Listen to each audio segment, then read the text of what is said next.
Today is Sunday, September 19th, 2020. Who are we speaking with? Hi, my name is Adam Cruz. What is house music? I think house music is a collection of a lot of different genres put together to a danceable beat, usually up-tempo in style. But to me, house is like jazz, it's gospel, it's dance, it's funk, it's soul. It's all of it kind of put together. But the only difference from house in terms of that and other music is that it has this up-tempo vibe to it, not unlike its derivative, which is disco. How did you get started in music? Well, I got started in music really early on. I unfortunately had a bit of a tragic past in terms of my father dying young in an accident. And he was in a coma for a year. So when I talk about my earliest memories of music, it was actually music as a therapy because I was in a lot of pain as my entire family was dealing with the slow demise of my dad. And so what I recognized was that we didn't have a lot of money. In fact, we were on food stamps for a good bit in my childhood. And we were my mom liked to go shopping once a month. And really early on, I could remember her allowing me to go to the Pathmark. And at that time, they had a vinyl section. And she said you could pick one thing because the food stamps didn't cover records, but she at least could afford one record for me a month. And so I would pick, like, as a matter of fact, the very first couple of records that I still have today, which were, I was a big wrestling fan, so I got the wrestling soundtrack, and I loved that the Last Dragon film, so that El DeBar to the beat of the rhythm of the night, all that stuff. I love that stuff. So yeah, man. So that's my earliest memories of music being this force for therapy in a really dark time, and also like growing up, you weren't cool by who you hung out with. It was a little bit about what you wore, but it was mostly about knowing the latest music and knowing the latest dance steps that went with the music. So that's kind of was all music for me, And where did you grow up? So I was born in New York City in Manhattan, uptown. And then I grew up in Paterson, New Jersey until I was about 10. And like I said, my dad passed when I was 8. My mom began dating and remarried. By the time I was 10, we moved to a town called Dumont, New Jersey, not far from the George Washington Bridge, about 25 minutes outside of New York City. Now, also growing up, radio was a part of your life as well. So talk to us about radio, what stations, what shows, what mixes you listen to. Yeah, so radio was like very integral because I didn't grow up with cable. I didn't grow up with a lot of different sources for media. It was really just radio for a long time. And so radio represented like getting the latest information, the latest music. But it was also to what you're asking, the different styles. That's when I started to get into like BLS versus 98.7 KISS. For those that don't know the difference, it was kind of like adult contemporary versus a younger, more urban hip hop, whatever but after a while, you just knew kind of the subtle differences in the stations at least here in the New York City area. And so radio was talking to me at that time too. Like I said, I was dealing with a lot of pain, and what radio was doing was allowing me an escape.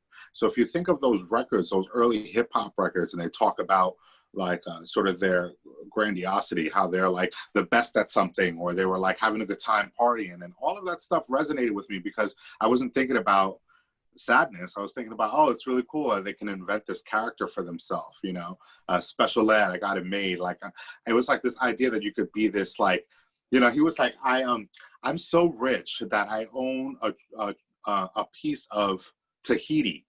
I have a treaty with them. I'm so loaded. I'm like, wow, like you think about what that means. You're like, oh yeah, like that's a visual picture right there. I imagine him in that piece of the island, loaded, And so I wasn't thinking about like sad stuff. I was thinking about how fun it was. And the other part that radio gave me was like, it gave me a fork in the road moment. What I mean by that, and I talk about this in my book, I grew up Pentecostal, and Pentecostalism is like a fundamental Christian sect. And what that means is that it's very strict in what they believe. There's a lot of things you can do, and there's even more things you cannot do.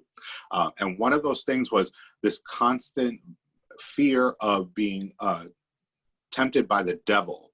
And in church, we were taught that the devil was in film, it was in books, it was sitting next to you on this walking down the street, or sitting next to you on waiting for the bus, and it was in the music. So listening to the radio, going back to what your question was, there was this idea that somehow I'm supposed to be careful, because if I didn't know it, the devil was going to come out and through the lyrics. And that was their way of saying, like, if there was any profanity, any sexual content, any suggestive content, that to them was akin to the devil coming through in the music. But like I just told you, music was therapy. So the church lost me as a follower after that, because there was no way that you could tell me that music was this thing that I ought to fear, or that it was something that I had to be careful of, that for somehow somebody was going to like sort of stab me with words or something if I wasn't careful. I didn't buy any of that stuff. So they lost me after that. But radio was very important for me in order to realize that, you know. Were there any particular mix shows that you enjoyed listening to?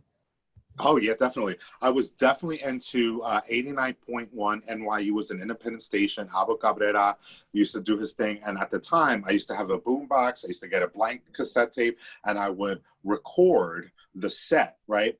But it was late at night, and I was getting tired. So I would try to stay up until the last bit, so until the tape ended. Then I could flip it, hit record for side B, and then fall asleep, because I could catch it the next day, you know? So I definitely did that. I definitely recorded the Saturday night dance parties. I was obsessed with Dave Morales in the Red Zone, Emerald City, places like that. They would broadcast live from these spots, you know? And so I would record those many, many times.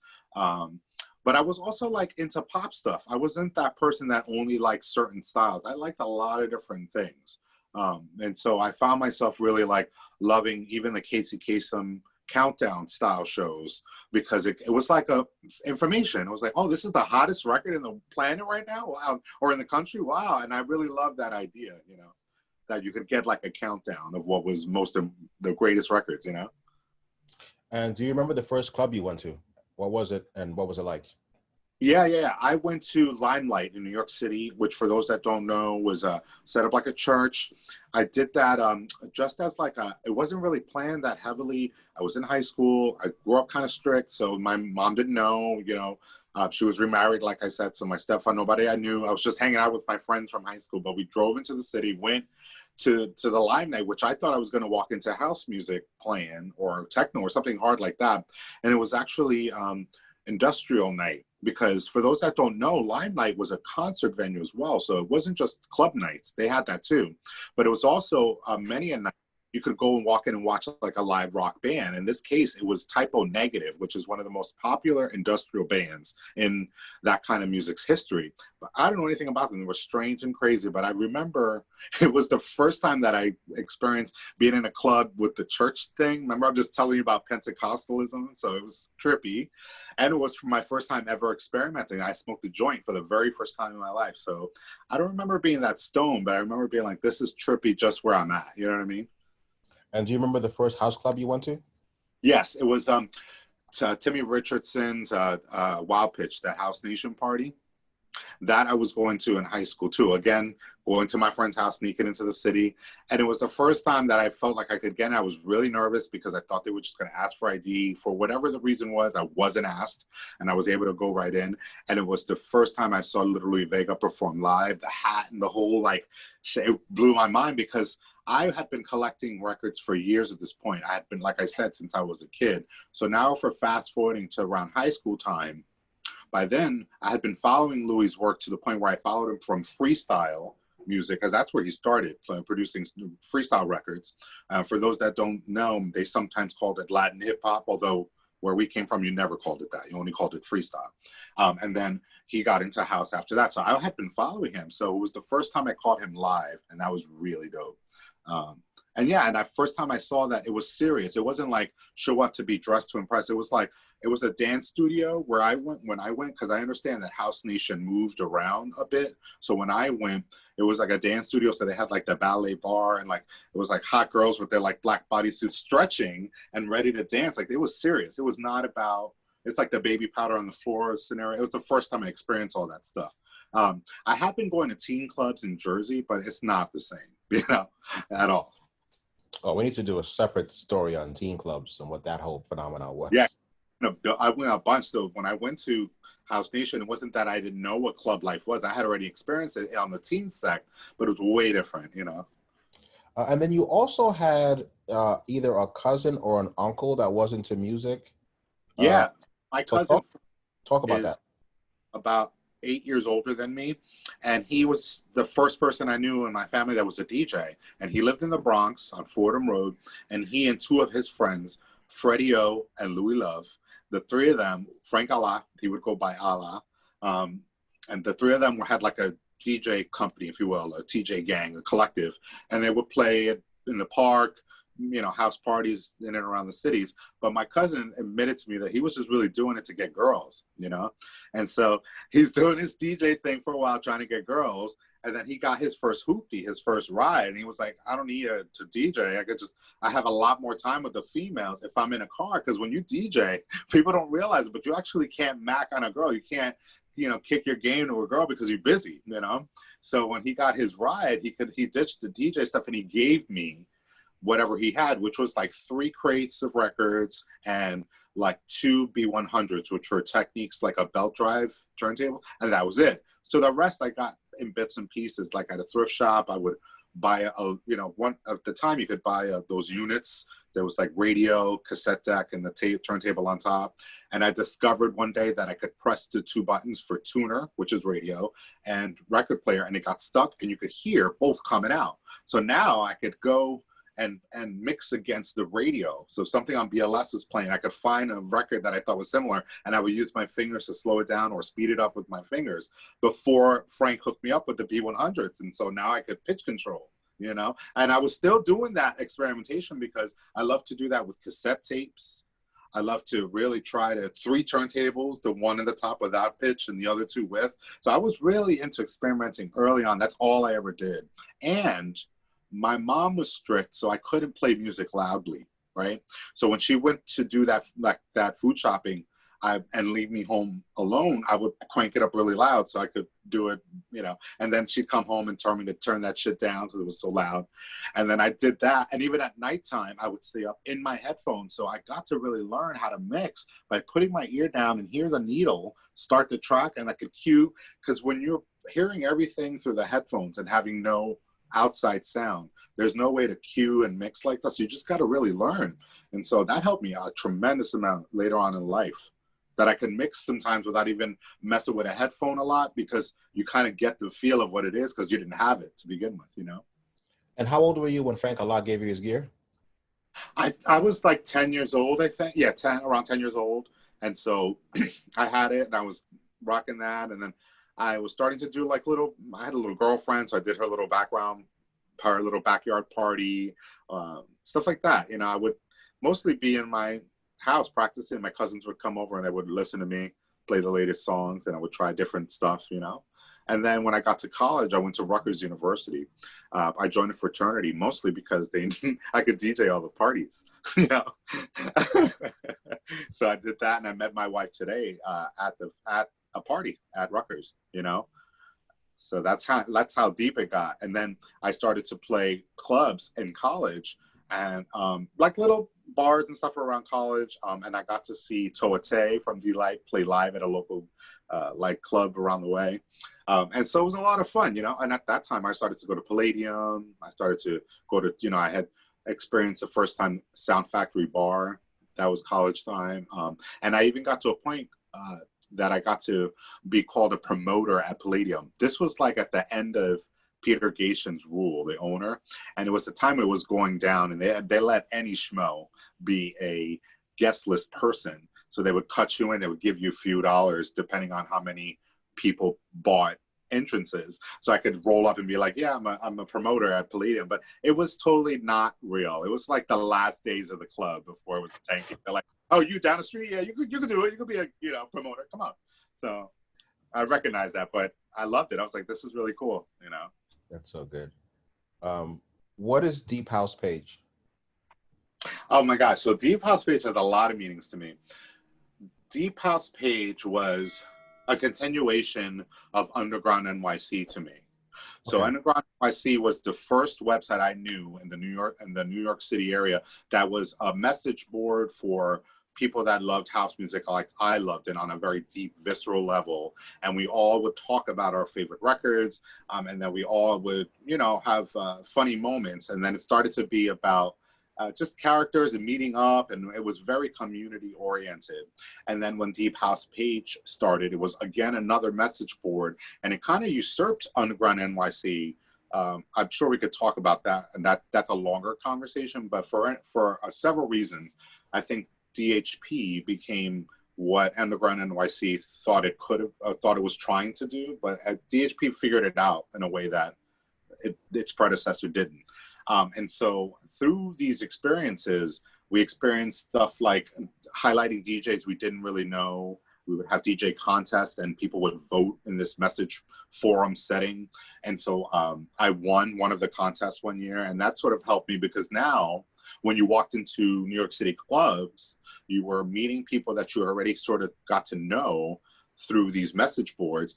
And you were meeting at fabulous clubs like Body and Soul. And so I remember going to Body and Soul on a Sunday because it was a tea party for a while. I went to Body and Soul at Vinyl, and I was after the big announcement that I'd won. And so I was sort of puffing my chest a little bit like, holy crap. And it was a big deal. Everybody's like, oh, congratulations. And it was the first time I was like, oh, this is the power of community. You know, it's like the first time that that we were using web, the world, as they call it, the World Wide Web, to connect people. It was way before MySpace, Facebook, all that. It was like the first time you could really get to know people before you met them. And what is House 2000? Oh, wow. Okay. So House 2000, or I used to remember it as Global House too. Global House, yeah, Global, yeah. Right? It was called either or. Even further back, because my interaction with House 2000 was 1997. So I told you that I went to Rutgers. That's 1994, right? And in 97, I took what I thought was going to be a semester to study in DC. I didn't. I kind of withdrew from the semester and found a temp job at the World Bank. I worked at their library department in the basement during the day, but at night I would go to clubs. I went to Red. I went to this place called the Bank, Andalus, Sesto Senso, let's see, Tracks, and I knew U Street Hall, all these places because House 2000, which was an email digest, used to be able to, you could write and say, hey, anybody, you know, in the DC area, and then it would send an email to anybody on this listserv, and somebody could respond and say, yes, I'll be at the bank tonight to check out whoever it was. And out of that, I met people that I'm friends with to this day. And I believe you, Moema, you and I met originally through House 2000. Am I right? That's how we met. Yeah, that's why I brought it up. But it turns out that later on in 97, when I moved back home, I kept the temp job and asked them to transfer me, and they did. They transferred me and said, you're going to be an administrative assistant for a woman on maternity leave, and you're going to work at this place called Ernst & Young. So I'm like, wow, I learned now that it was one of the biggest auditing firms in the country. And as it turns out, you, Moema, was upstairs of that in that building. And I'm like, so there was sort of this constant feeling of connection between people. You would start online and then you would figure out, oh, he's down the street or he's just down the road, and you would find ways to meet each other, usually at a club or at a record store, you know, because I did that a bunch too. You talked about Body and Soul briefly. What is Body and Soul for those that don't know? Oh, right. So Body and Soul, unlike, say, House Nation or Limelight, was not nightlife. Body and Soul was a during the day event that happened on a Sunday at a few different clubs, but I remember it most fondly at this place called Vinyl, or Area as they called it. And so that was by the Holland Tunnel in New York City. And so that was way different than any other sort of, it had obviously a vibrant nightlife scene for this club, but what we were experiencing was this way different feeling of what it was like to have a club experience during the day. You'd walk in and you would be listening to not just like house music and club life kind of sounds. It was definitely that, but it started like, it could be ethereal. It could be, you could start with jazz. And it really, like I told you at the beginning of this, what house meant to me is this mixture of all of these different genres. Body and Soul really was the manifestation of that. It was like, look, We are these three guys, Francois Kevorkian, Danny Crivet, and Joe Quassell. And what we're going to do is present you with not just house music. We're going to give you that, but we're going to give you so many other things that you're not going to be quite sure what you've heard. All you know, you're going to have a great time. And Body and Soul, because I worked at an old disco label called West End Records. Body and Soul to me, because I didn't go to the Garage and I didn't go to Better Days or Zanzibar or anything like that, was to me what I could hold on to as the closest thing that the Loft or the Garage was like, because I didn't have it. But anybody who I talked to who went there and was at Body and Soul said it was the closest that they felt like they felt during that time period. And for those that don't know, that represented like the heyday of dance music, nightlife culture, was any reference to those clubs that I mentioned: Better Days, Zanzibar, Paradise Garage, The Loft. You can go on. And so Body and Soul was like really the tightest thing that I could hold on to, that I thought was the closest thing to that experience, even though I'd never experienced it, you know?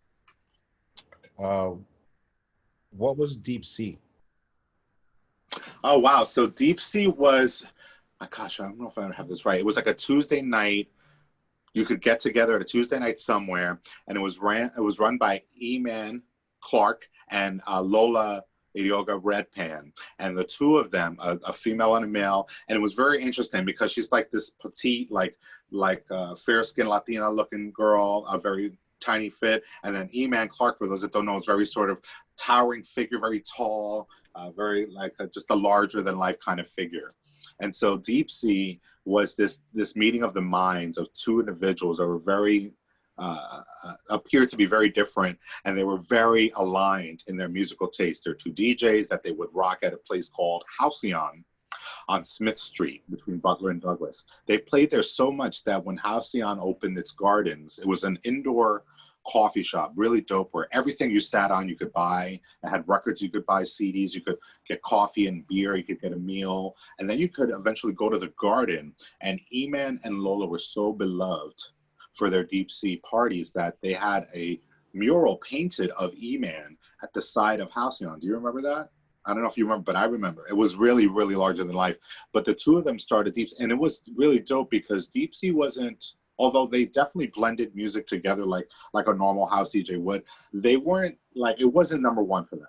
And what I mean, it's not a diss, it was actually better than making it all about the blends. It was more about like the feeling of one thing coming after another, the transition. It could be a little bit off, and you're kind of going with it anyway because of what they're presenting, which was, again, ethereal mixture of sounds and vibes, and then some of the house that you know. Deep Sea also moved to a few places, and one of the places, I don't remember its name, maybe you do, it was fashioned to be like a jet plane. Everything you walked in, it was like a jet plane seating. The bathroom looked like a plane bathroom, and it was really cool. Idlewild.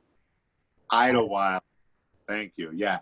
And so, so Deep Sea had a few incarnations that were creative, just like its two founders, you know. What was Bang the Party?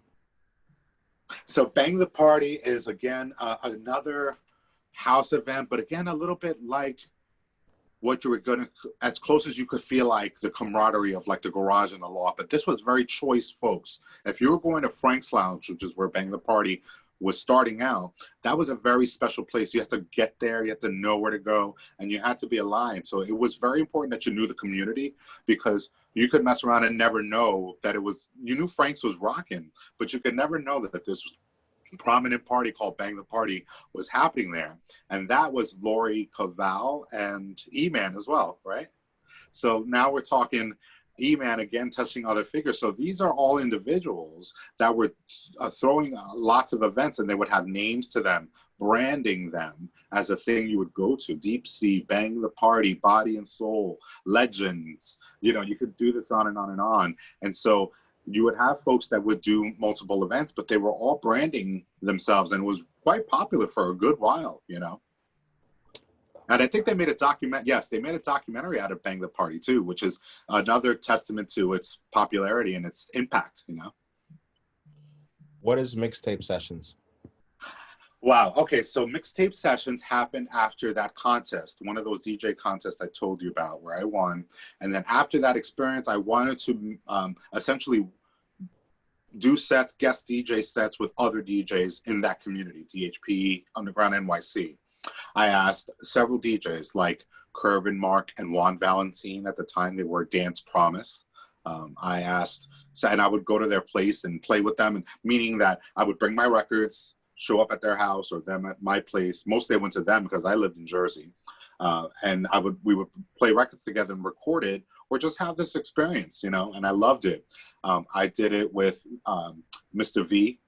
We all knew him as Victor Font. He was working at the print shop at the time, and he would go to Dance Ritual at night. And then he and I did a series too. We called it Faces, like the Nicolas Cage film.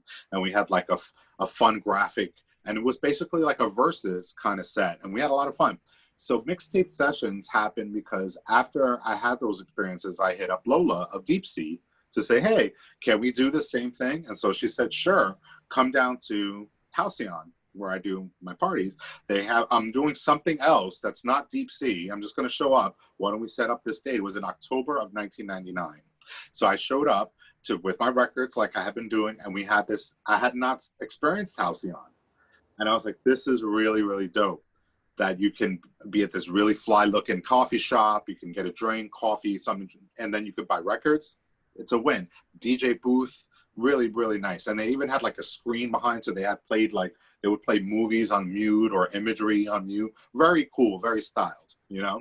And so we did our set, and then we had such a chemistry that I was like, shit, Lola, why don't we do this again? Maybe we could do something, I don't know, more regularly. Remember, I just told you that we're experiencing Bang the Party. So the idea of somebody doing something more regularly was not foreign to any of us. We had been experiencing that. So yeah, I kind of was like, yeah, let's start something. I just didn't know what it was. So she said, okay, why don't we just do it here? Because I already got the spot. So I said, fine, let's start again in December after Thanksgiving. Okay, so we started in December, and so what are we going to call it? It was Lola that came up with the name. What do we call it? Mixtape Sessions, after hearing me describe essentially the feeling of having mixtapes done around the cities with people I loved, you know, DJs I loved. So we called it Mixtape Sessions, and we kept it up every month. We would come together and play together, and then we started to do verses. I would be like her versus Ultra, which is Raquel Sanchez, and then myself versus KO, for those that know Overton, you know, Keith Overton. So we would have that, we would record that. And then I started to keep it up. I would bring in guests, she would bring in guests. And then after a while, she left Mixtape Sessions to pursue graduate studies, and she was changing jobs. And she's like, I think I got to take a break on this. I said, all right, well, I think I'm going to keep it up. She said, cool, keep it going. And I started to invite, before I knew it, Tony Humphreys, Jelly Bean, Mr. V, Dennis Gregory. Then I started to work because I got fired from my Ernst & Young job because I was doing this Halcyon thing every so often. I was so obsessed with it.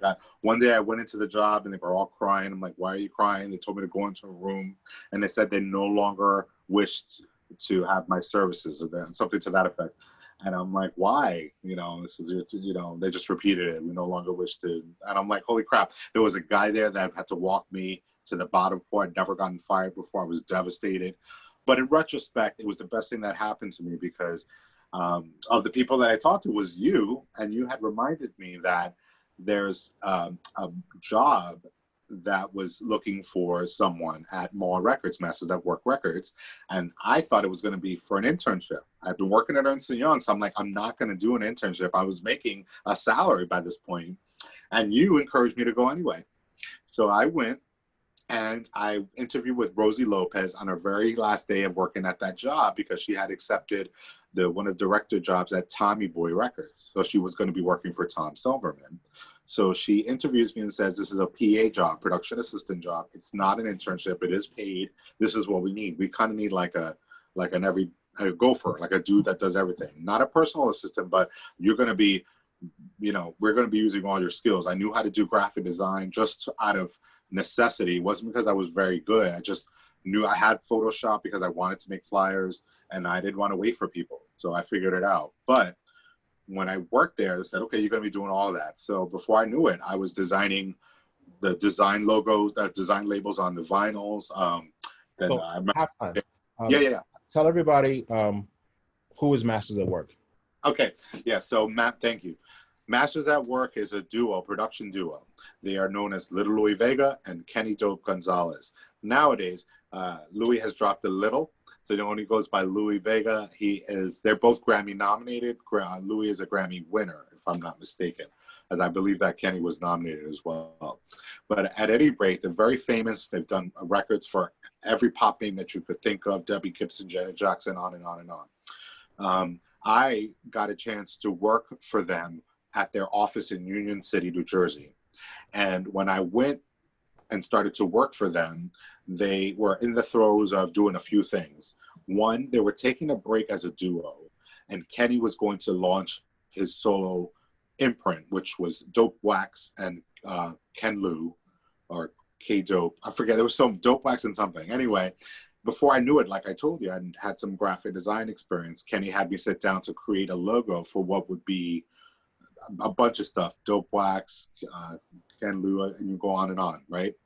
But then Louis was also venturing on. It was the first time he was about to launch his Elements of Life album. For those that don't know, once Masters at Work as a production duo took a bit of a backseat to that work, they both branched out into solo projects. And Louis started a band that we called the Elements of Life. And anyone that's a real fan of Louis and Kenny's know that this is actually a natural progression from the Nuyorican Soul album that they produced. For those that don't know, look that up. It's one of the most famous albums ever, and one of the best pieces of work you'll ever hear in your life. Take my word for it. So they start to do their solo thing. I'm at this office. I'm helping Louis launch the Elements of Life album through RCA Victor in Japan, the first deal he had, as well as help Kenny with launching his solo album. And what does that mean when a PA helps? Okay, Adam, I need you to work this logo. Louis like, okay, Adam, I need you to write a narrative of, I want to give like a diary entry feel to my album, but I don't have time to write it. And so I would sit down and like ask him questions like you're asking me. And then I would write down like what I thought was a diary entry using his voice. And he read it back. He's like, this is great, man. It's great. Well, I know it. Like the album was done. The album was done. And all of that narrative that I wrote, he included as like a diary entry. And it came out really dope. So I was doing a little bit of everything. How long were you at MAW? So I was there from like 2002 to 2003. I was there just a little under a year. At the time, I left because I had, for the very first time, I had experienced a panic attack. And if anybody doesn't know what that experience like, you literally feel like you're about to die. You could have spots, you could lose your equilibrium, you don't know your sense of time and direction. It's a very scary feeling. That happened to me because I was living an unhealthy life. I was smoking a lot of cigarettes. I had a short bout with cocaine. So I was doing the shit that was not okay, right? And so the panic attack came out of giving a lot of hours at MAW, there all the time. I would even sleep on the couch because I wasn't about anything else, you know? And so I think what happened there was me feeling like I need to do something because I can't do another panic attack. I was really crazy. And I was starting to get familiar with a fellow graphic designer who started to talk to me about the possibility of starting a graphic design business with her. So I thought, okay, I got to do something about this. There were other things that led to me leaving. It wasn't just the panic attack, but that was one of them, right? So I leave MAW, begrudgingly resign, write Louis a letter. He's in Australia, to tell him that I'm giving some notice that I'd like to leave. And that notice kind of came and went. In other words, I don't think it was needed for me to wait. I could just leave because, you know, they were done. I'm like, okay. And so I had to leave. I did. I start this graphic design business. That tanks. It did not work at all. No money, basically the root of the problem there. It was, you have to do a lot to make a lot of money as a graphic designer. So after that, I got in contact with Kevin Hedge of Blaze. Now, people that don't know Blaze, now you have Masters at Work, right? This production duo.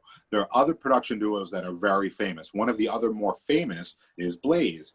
And some people, if you're really into this music, they look at Masters at Work as sort of like the Latinos, and they look at Blaze as sort of the blacks. And what I mean by that is no diss. It's just the aesthetics has like one is more Latin focused with that freestyle background, and the other is very black music. You know what I'm saying? It's just a bit of a different thing. And Blaze was assigned to Motown. So it adds more of that, feeling. Anyway, I was put in contact with Kevin Hedge, who needed flyers done for a party he was throwing at Dance Tracks, a record store in New York City. It was for Melissa Morgan, and he had newly been appointed like the VP at this old disco label called West End Records. So he's like, okay, Adam, I need you to do this flyer for me. I had met him and Josh, his partner at the time of Blaze, during the Masters at Work time, because like I told you, Louis' first album, Elements of Life, includes a lot of records that were written by Blaze. And so Blaze was interviewed as part of the album of what their experience was working with Louis, et cetera, et cetera. Fast forward time, I do the flyer, show up at the Dance Tracks event in support of this Melissa Morgan release for West End. And so I'm hanging out at Dance Tracks, and so Kevin says, hey, can we have you do some more stuff with me? I have some ideas about things I'd like to do. What about your ideas? I said, well, thinking about these contests that I told you about at Underground NYC, Deephouse page. So why don't we do like a original production contest where people submit their original tracks to us as a label, and maybe we could decide who's the best, vote it or whatever, and then put it out on West End, because people would love to have their stuff out on West End. Like, that's a great idea. Before I knew it, Moema, I was working in this part-time capacity. The next year came 2004 now, and I was appointed the head of A&R and production. I had no experience in that role, but I had a lot of experience in the PA side, and I was going to the clubs a lot, So I had some of that understanding, but when I got to West End, I had to do a lot. When you work there, you're basically managing the old and the new together. For those that don't know, when you're in that position, you have to cater to the classics of West End, which is Tana Gardner Heartbeat, Loose Joints, Is It All Over My Face? All those records need to be put out in the marketplace, reissued vinyl. We were in the middle of digital music, so I had to figure out how to put all that stuff out digitally. And then we had new stuff that we wanted to sign. So Blaze, Found Love, Stephanie Cook, Love Will. Records like that became very popular in the underground. And so we were dealing with a duality as a company. So as the A&R production head, I was charged with managing a very heavy vinyl schedule, digital schedule, signing new material, and I can go on, including a documentary film we handled. So a lot during that time. And then eventually you became VP of West End Records. Yes, that happened. I'll do a short version of a long story. 2007, Mel and Kevin. Okay, Mel Sharon is the founder of West End Records. He's also known around in our community as the godfather of disco. Very prominent person in the music industry. So he and a partner at Cushions start West End Records in the summer of 1976, right? But fast forward to 2004, I'm charged with trying to revive West End in the millennium, in the new millennium. So that meant I had to put out vinyl, but I also had to put out all the digital stuff. So I had to transfer it from vinyl to digital and then put it up, meaning that it could be available on iTunes and Spotify and all the rest of the websites. So I feel like, I guess the big takeaway about the West End time was Mel and Kevin broke up. They went their separate ways, and I had already left knowing what was about to happen. I was a newlywed. I got married to Sarah, who I met at Rutgers. And I was like, okay, I need to have a foundation in my life. And it looks like I'm at the end of the road at West End. I talk about this in my book. So if you want more details, it goes into the reasons. But in short, I ended up leaving there. Mel and Kevin break up professionally. And Mel calls me to say, look, I'm done with Kevin. I need you to come back because I want somebody to help me manage the catalog. Only the classics, the old stuff. So I did. Shortly thereafter, Mel gets HIV and AIDS as an elder, as a senior citizen. So there was this crazy reality of happening because for those that don't know, Mel was a pioneer in the gay liberation movement in terms of gay rights. He was in the epicenter of the Stonewall riots. He co-founded and co-financed the Paradise Garage. Why? Because he and his boyfriend, Michael Brody, were almost going to be married. They were so locked into each other. Michael Brody opens the Paradise Garage in part due to some of the money that Mel and him put together, okay? So Mel, fast forward time, is running West End along with Kevin Hedge. They break up. He asked me to come back. And then out of that experience, I became not the VP. I was more like a regular manager. Mel passes away in 2007, leaves the company to his cousin, Ilya. Ilya calls me maybe a few months later. I thought it was all done. I thought my life at labels was over at that time. Now we're talking like 2000, in the 2007, 2008, the label's dormant. I was not making any money from that. I had found other work. And so Ilya calls me up to say, Mel left me the company. Would you be interested in running it? I said, wow, are you going to be running it with me? He said, no, I have no interest. I'm trying to open laundromats in Brooklyn. I just need somebody to deal with this asset that I have and I own. I said, okay. So Shirley said, all right, now I'll make you the VP. And so we sent a press release out, and I rocked as his VP until the summer of 2010, when a company called Verse Music in that summer bought several labels. West End Records was one, and another was Prelude. Anybody who follows this style of music knows that Prelude is one of the biggest labels like West End. Another that they usually put together is Soul Records, right? So these three labels are kind of the head of that sound. And so two of those labels were sold in the summer of 2010 to Verse Music. So now I'm out of a job. Wow. So how long were you there in this iteration? So I started in a part-time basis in like 03, like I told you. I started officially in 04, and then I was there until the summer of 2010. Gotcha. Okay. All right. Now that we've got all of that out of the way, what is Free the Music Business, and what inspired you to write this book? Great question. Free the Music Business happened after the summer of 2010, when I started to get calls about people that had known that I was no longer doing the West End thing and asking for advice. Hey, give me a call. And that 10-minute conversation usually turned into 20 or 30 minutes, and it happened a lot. It was normally like, hey, my business partner and I broke up. I want to do a solo thing, but I need help distributing my content and putting the records together, everything I know how to do, right? So I'd give them advice. And after a while, I said, well, let me do something about this. So I used my own connections to start a small distribution company where I could distribute people that were wanting to have their music out. Out of that experience, I got a call from Josh Milan, who said, Kevin and I are no longer Blaze. I'm like, oh my gosh, this is crazy. And so it wasn't a cordial ending. It was quite vicious at the time. It was really crazy.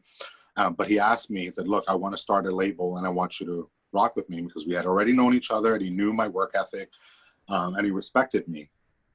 He said, why don't we start this label together? I need help. Gosh, okay. And I didn't hesitate, even though it was really weird having had this close working relationship with his now ex-business partner, right? So anyway, we start Honeycomb Music in the summer of 2010 after marinating over it for months. And we put out records by this crazy talented singer, China Black. She sounds like Shaka Khan, really, really great. We put out 2 records on her, and then we put out a Josh Milan record as a solo artist. This is not Josh as Blaze. This is not Josh as his other name. People know him as Alexander Hope and other names. This was only Josh Milan. And then we had Louis do the remix for us for a record called Your Body. And that record went #1. I could not go anywhere without hearing Your Body played. And I mean all over the place. In my area, we're very lucky. We hear house a lot. It was all over the place. And so that was really the beginning of our label. And so now in 2020, we're 10 years of running Honeycomb Music. And we are partners, not in just words. We are partners on paper. We co-own this label, and we're true partners.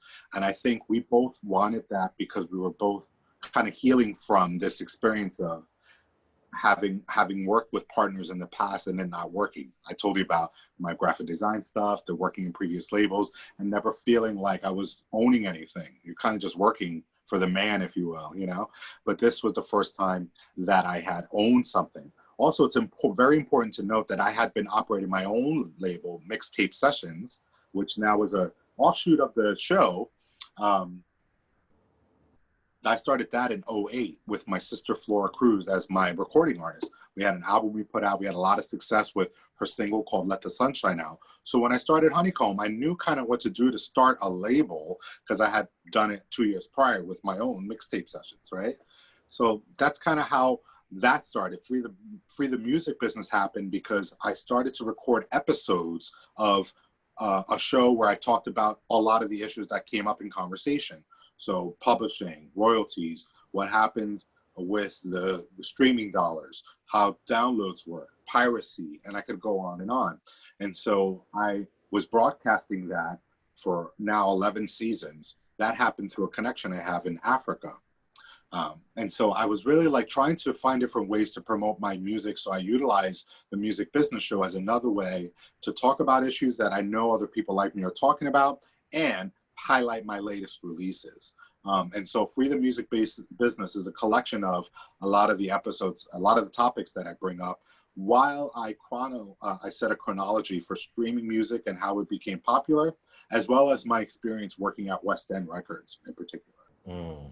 Yeah, I think it's really important to know that what I'd learned, and again, this is my experience. I don't pretend to know everything. I just really tried to pay attention to how the dollars and cents work because it was my job, quite literally. So I learned that when we went from digital to streaming, it really changed the music game even more than when we went from physical goods like vinyl to digital download, right? What I mean is we had a very short run where we went from this one-to-one relationship with music where if I bought an album, I had to buy the whole album. I couldn't just pick one record. I had to buy the whole album. And that was a one-to-one relationship where if 1 million records were sold, we knew that as platinum, right? Double platinum. That's how we know these words. Gold meant 500,000 units sold, this one-to-one relationship. When digital music came, it became 99 cents per track. I talk about in the book why that happened, and that literally cut us off in the music business at the knee because we can no longer enjoy the benefit of a one-to-one relationship because you don't have to buy my whole album if you only need to pick the one track, right? So there was one problem. Now, when streaming came in, now we're not talking about just 99 cents a track. We're talking about a fraction of a penny per stream. Let me say it again. A fraction of a penny per stream. So I don't even get a full penny every time you stream my songs on my platform.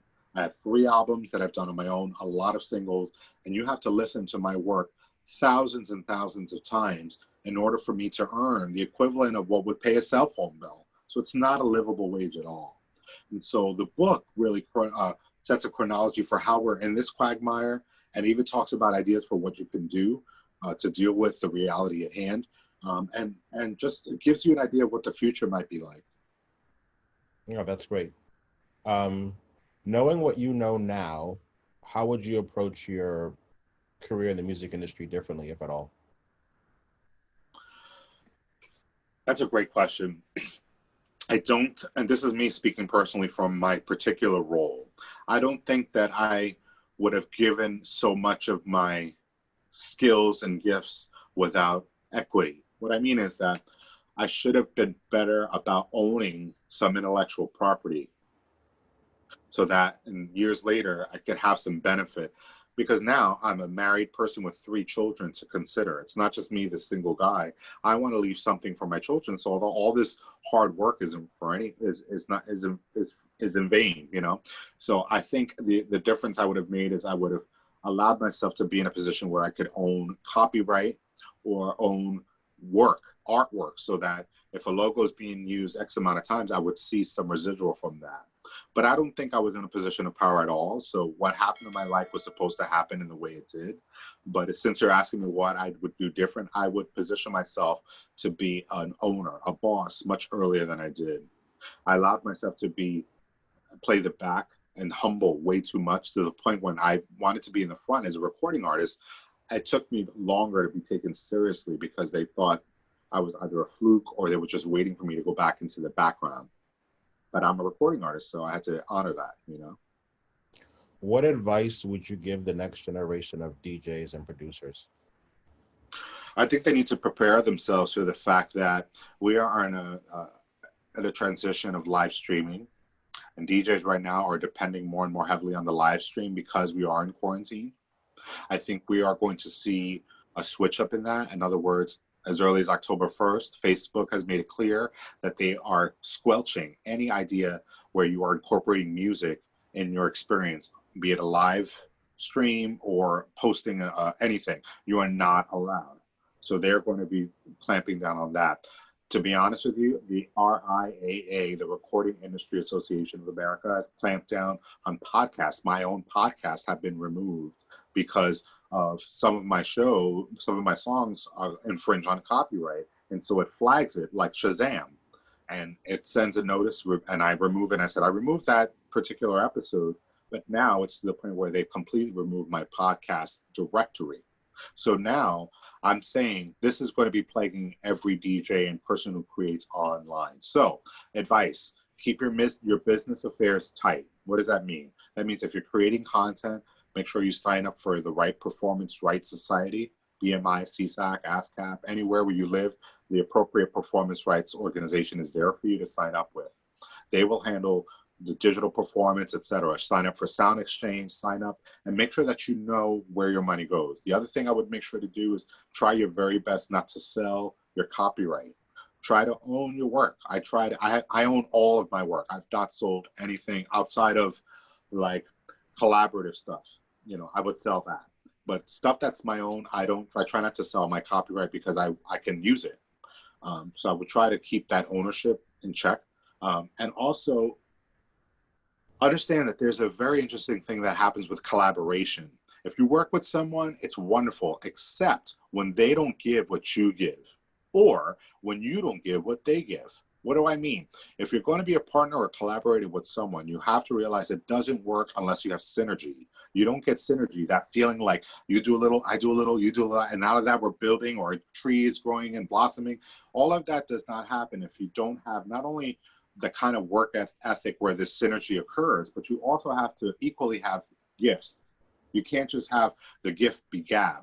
What I mean is people like to talk shit and they don't know how to pull it off, and they rely too heavily on the partner to pull it off because they keep saying, my gift is the gab, for example. So I'm telling people, try to collaborate with only those that can bring it, can pull things off, and that are willing to be a student of their craft. If they're not willing to attend conferences and trainings and at least read and learn, you shouldn't be messing with that individual. They're not a student of their craft.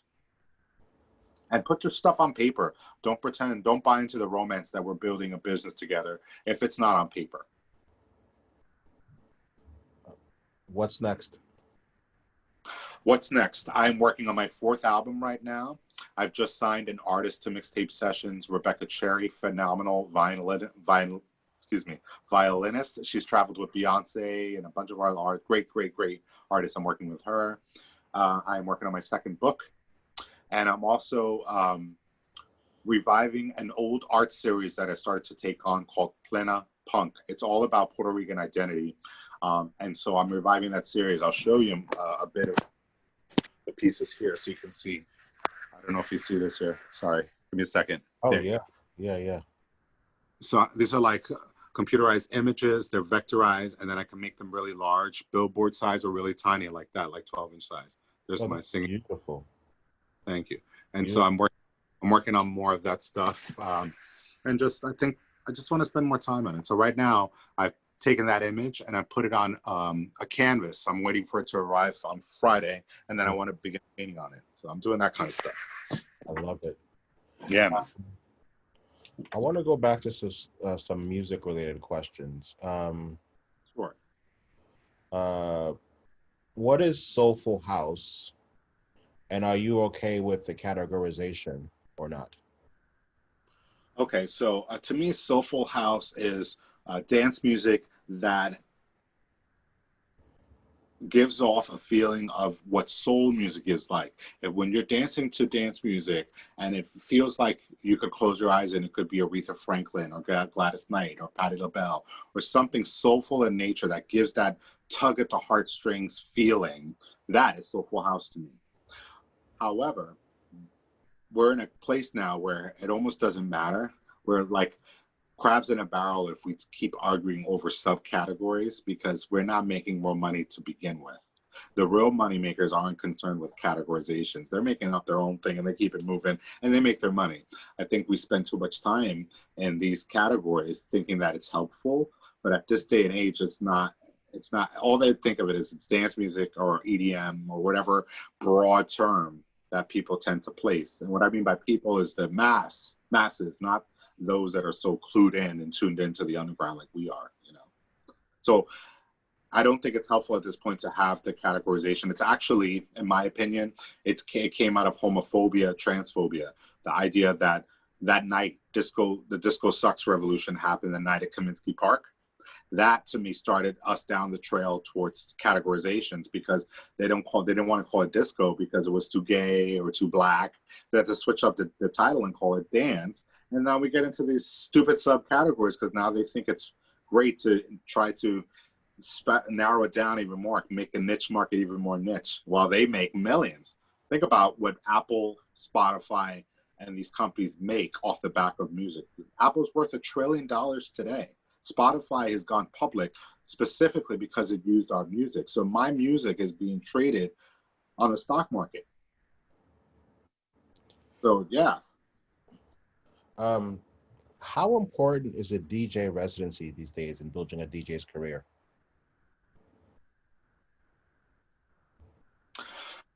I think it's important to centralize attention towards your DJ work or your creative work in a regular way. Be consistent with it. So if you're going to do some expression of that work once a week, twice a week, whatever it is, your audience should know that they can depend on you at that time that you say every time. It used to be that it was tantamount to have a DJ residency because you want people to come to a venue, see you play over a while and get into you, right? But now, we may not even have the venues to do that anymore. The reality is that venues are starting to close and not reopening. You don't believe me? Pay attention, go back to DC, look at 18th Street Lounge, an institution in dance music that's been around for decades. Since I was in DC in 97, 18th Street Lounge has been there. It's closed its doors with no plan to reopen because it can't sustain itself past the pandemic. So we need to think about what I've researched, the embraced musician versus the impacted musician. So when you think about a DJ, it's the same thing that applies. What are you going to do to make the best out of this pandemic? You got to make lemonades out of lemons, right?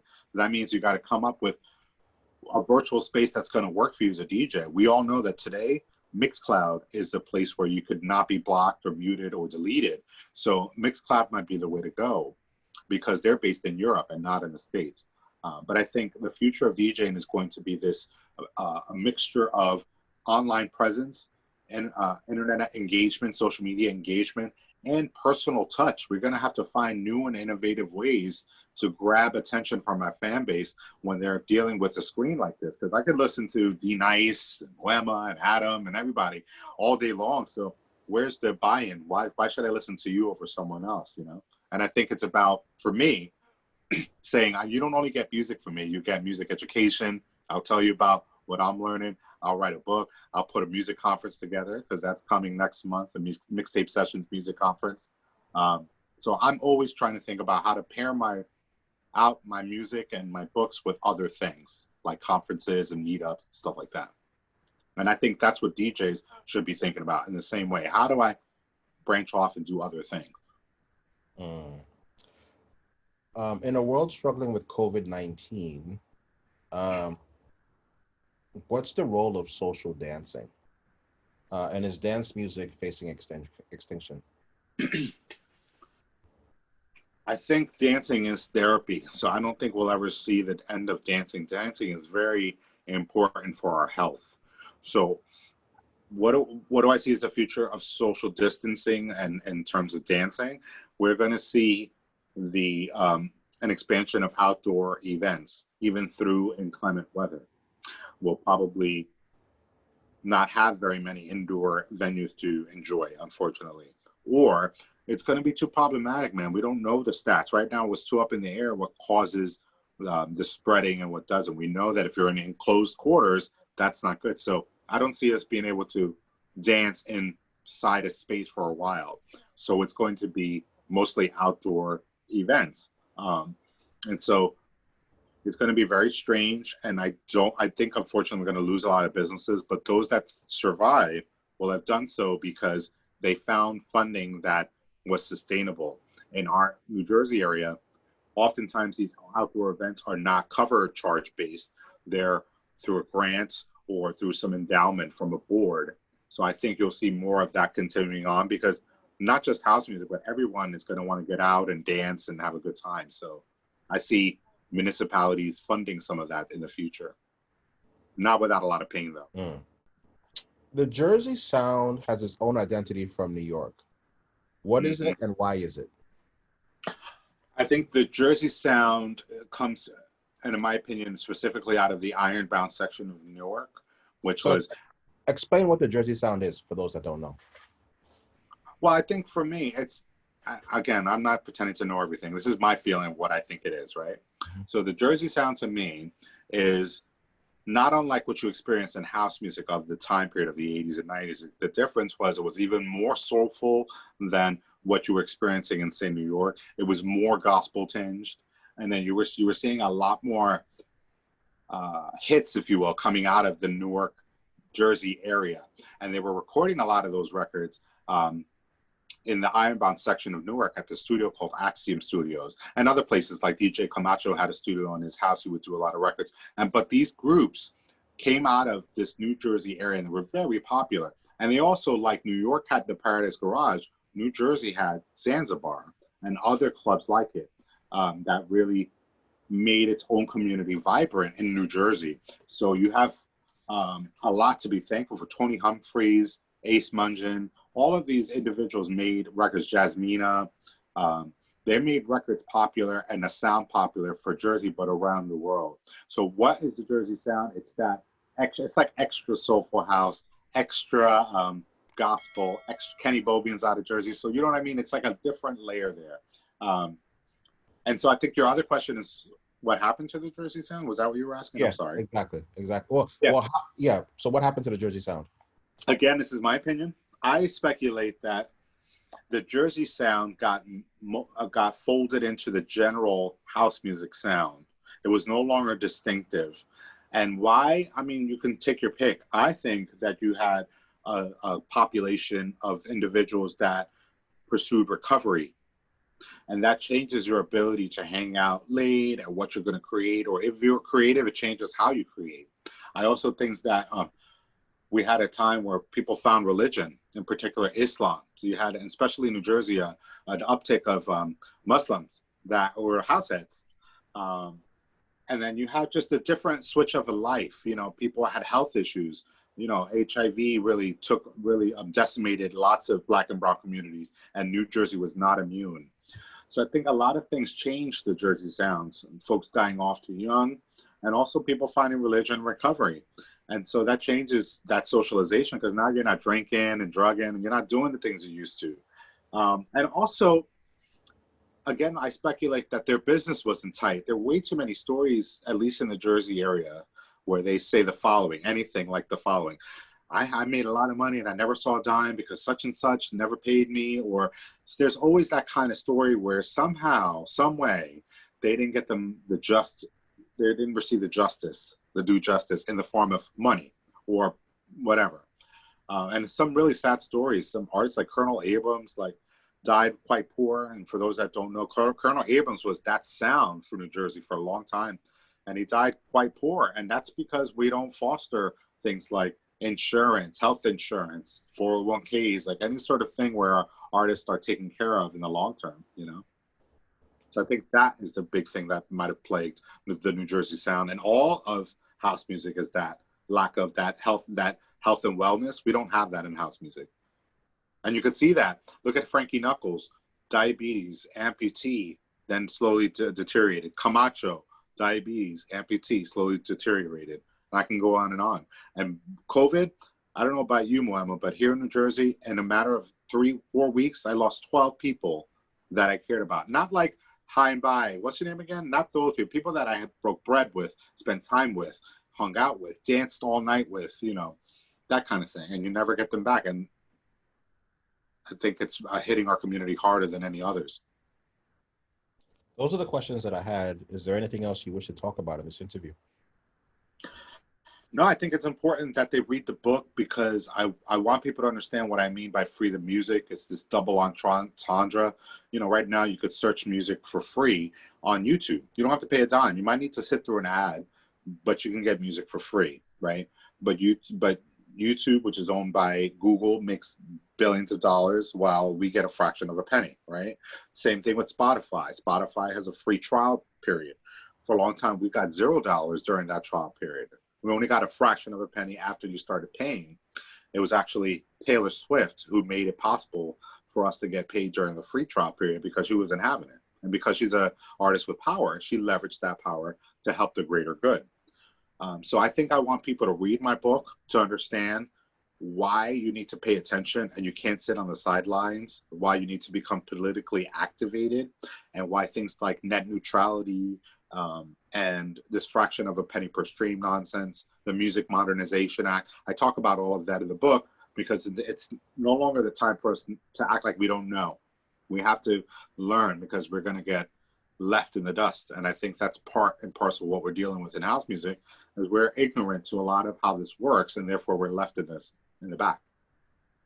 Tell us about your music conference that's coming up. Yes, so I wrote a grant through the Newark Arts Council last summer and hosted the Mixtape Sessions music conference with my fiscal agent, which is the Lincoln Park Coast Cultural District. If anybody knows about Lincoln Park, they host a music festival every year, massive. They're actually the grandfather of outdoor festivals in the Newark area. They've been running for about 15 years. So we did a music conference. I had Do It All from Lords of the Underground. I had Dawn Tallman, Glenn Thornton, other heavy hitters in a panel discussion. I had a health and wellness forum where we talked about things like insurance, taking care of your health. We also had a business person come in and talk about better ways to deal with your money, your royalties when they come in, how to invest, how to save. So I had all of that. And at the end, we had like a mixer get together. Across the street, we had an artist showcase where I featured a bunch of my artists and artist friends. And that happened thanks to Hutch, may he rest in peace. So across the street where he was having his party, he helped me out. So yeah, we hosted it at the Newark Public Library through this grant. And so I'm bringing it back again virtually. We're going to do a roundtable discussion all about the pandemic and its impact on artists. So look out for that. Hopefully by Halloween weekend, we'll have that all ready to go, as well as continuing our celebration of Honeycomb's 10-year anniversary. Thank you very much. This was great. Oh, I'm so grateful. Thank you so much for taking the time. I'm so personally excited to hear of the relaunch of BounceFM. I've been a fan since Speed Garage, and so I'm so excited that it's coming back in whatever form. Please let me know. I'll be glad to push it. Cool. Thank you so much, man. Have a great day. You too, man. Thanks. Take care. Bye-bye.